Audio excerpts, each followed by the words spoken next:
വ്യത്യസ്ത രുചിയിൽ നാടൻ സ്റ്റൈലിൽ ഒരു മാങ്ങാ കറിയാണ് ഇന്ന് ഞാൻ ഉണ്ടാക്കുന്നത്. അതിനായി ഒരു ചട്ടിയിൽ എണ്ണ ഒഴിച്ച് കടുക് പൊട്ടിക്കുക. ഇനി നമുക്കൊരു 1/4 ടീസ്പൂണിന് താഴെ ജീരകം ചേർക്കാം. ഒരൽപ്പം കായപ്പൊടി കൂടി ചേർത്ത് കൊടുക്കാം. ഇതിലോട്ട് കുറച്ച് കുരുമുളക് കൂടി നമുക്ക് ചേർത്ത് കൊടുക്കാം. കുരുമുളക് കടിക്കാൻ ഇഷ്ടമില്ലാത്തവരാണെങ്കിൽ നമുക്കത് ചതച്ചിട്ട് ചേർത്ത് കൊടുക്കാവുന്നതാണ്. കുരുമുളക് പൊടി ഉണ്ടെങ്കിൽ അതും ഇട്ട് കൊടുക്കാം. ഇനി നമുക്ക് 2 പച്ച മാങ്ങയാണ് വേണ്ടത്. എൻ്റെ കയ്യിലുള്ള മാങ്ങ കുറച്ച് പഴുത്തുപോയി, എന്നാലും കുഴപ്പമില്ല, ടേസ്റ്റിന് വലിയ വ്യത്യാസമൊന്നും വരില്ല. പച്ച മാങ്ങ ഉണ്ടെങ്കിൽ അതിടുന്നതായിരിക്കും നല്ലത്. എൻ്റെ അടുത്ത് ഇല്ലാത്തത് കൊണ്ട് ഞാൻ ഈ മാങ്ങ തന്നെയാണ് ഇട്ടത്.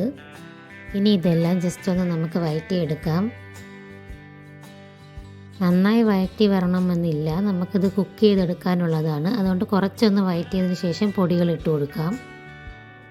ഒരു 1/4 ടീസ്പൂൺ മഞ്ഞൾപ്പൊടിയും ഒരു 1/2 ടീസ്പൂൺ മുളക് പൊടിയുമാണ് ഞാൻ ഇട്ട് കൊടുത്തത്.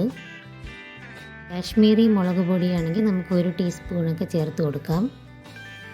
ഇനി ഇതിൻ്റെ പച്ചമണം മാറി വരുന്നതുവരെ നമുക്ക് വഴറ്റി കൊടുക്കാം.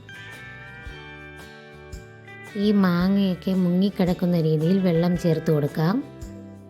ഇനി നമുക്ക് മാങ്ങയൊക്കെ നന്നായിട്ട് കുക്ക് ചെയ്തെടുക്കാം. ഇതിലോട്ട് 1 ടീസ്പൂൺ ശർക്കര ചേർത്ത് കൊടുക്കാം. നന്നായി മിക്സ് ചെയ്തെടുക്കാം.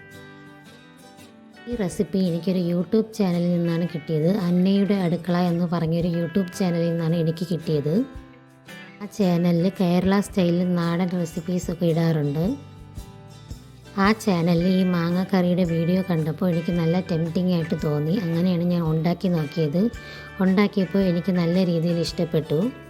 അതുകൊണ്ടാണ് ഈ റെസിപ്പി നിങ്ങളുമായിട്ട് ഷെയർ ചെയ്യുന്നത്. അങ്ങനെ മാങ്ങ റെഡിയായി വന്നിട്ടുണ്ട്. നല്ല രീതിയിൽ കുറുകി വന്നിട്ടുണ്ട്. നമുക്കിതൊരു സർവിങ് ബൗളിലോട്ട് മാറ്റാം. നല്ല ചൂട് ചോറിനൊപ്പം കഴിക്കാൻ നല്ല രുചിയാണ്.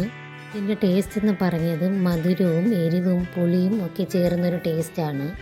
ആൾക്കാർക്ക് മധുരവും പുളിയുള്ള കറിയൊന്നും ഇഷ്ടപ്പെടാറില്ല. അങ്ങനെയുള്ളവർക്ക് ഈ കറിയും ഇഷ്ടപ്പെടണമെന്നില്ല. കാരണം ഇതിൻ്റെ രുചി എന്ന് പറയുന്നത് മധുരവും ഒക്കെ ഉള്ളതാണ്. അതേസമയം മധുരവും എരിവും പുളിയും ഒക്കെ ഇഷ്ടപ്പെടുന്ന ആൾക്കാർക്ക് ഈ കറി ഒത്തിരി ഇഷ്ടപ്പെടും. അവരും ട്രൈ ചെയ്യുമെന്ന് വിശ്വസിക്കുന്നു. Thank you.